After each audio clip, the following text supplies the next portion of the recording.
আজকে আমি একটি বিষয় নিয়ে আলোচনা করব বা বলবো, সেটি হচ্ছে আমাদের রাজ্যের অর্থাৎ বেশিরভাগ মুর্শিদাবাদের মানুষ পেটের তাড়নায় বিভিন্ন রাজ্য কর্মক্ষেত্রের জন্য যায়, কিন্তু সেই রাজ্যে গিয়ে তারা হেনস্থার শিকার হচ্ছে। অর্থাৎ বিশেষ করে উড়িষ্যা, মহারাষ্ট্র, উত্তরপ্রদেশ, এই রাজ্যগুলিতে এরা কিন্তু বিভিন্ন রকমের শিকার হচ্ছে। এই শিকার হওয়ার কারণে তাদের জীবিকা একবারে ব্যাহত।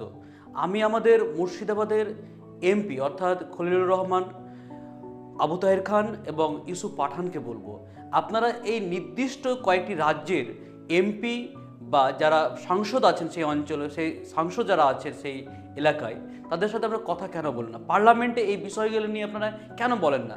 অ্যাকচুয়ালি আমাদের মুর্শিদাবাদে কাজের অভাব। এরা পেটের তাড়নায় দুটো রুজিরুটির জন্য তারা কি করে, গ্রাম থেকে তারা বিভিন্ন জায়গায়, তারা বিভিন্ন রাজ্যে তারা পাড়ি দেয়। কিন্তু আপনারা যদি এই কাজটুকু যদি না করতে পারেন, তাহলে শুধুমাত্র আপনারা ভোট চাইবেন। এই এই আবদারটুকু আমরা রাখবো যে আপনারা কমপক্ষে এদের হয়ে কথা বলুন, এদের সাথে পার্লামেন্টের কথা বলুন, যেন এরকম যেন অবিচার যেন না হয়। ভারতের সংবিধানের 19 নম্বর ধারায় বলা হয়েছে, ভারতের নাগরিক ভারতের যে কোনো জায়গায় বৈধ সে কিন্তু জীবিকা নির্বাহ করতে পারে, অর্থাৎ জীবিকা করে খেতে পারে। কিন্তু তারা হচ্ছে কি বিভিন্ন রাজ্যে গিয়ে হেনস্থার শিকার হচ্ছে, আর তার কারণে তাদের কিন্তু সংসার কিন্তু একেবারে টালমাটাল অবস্থা।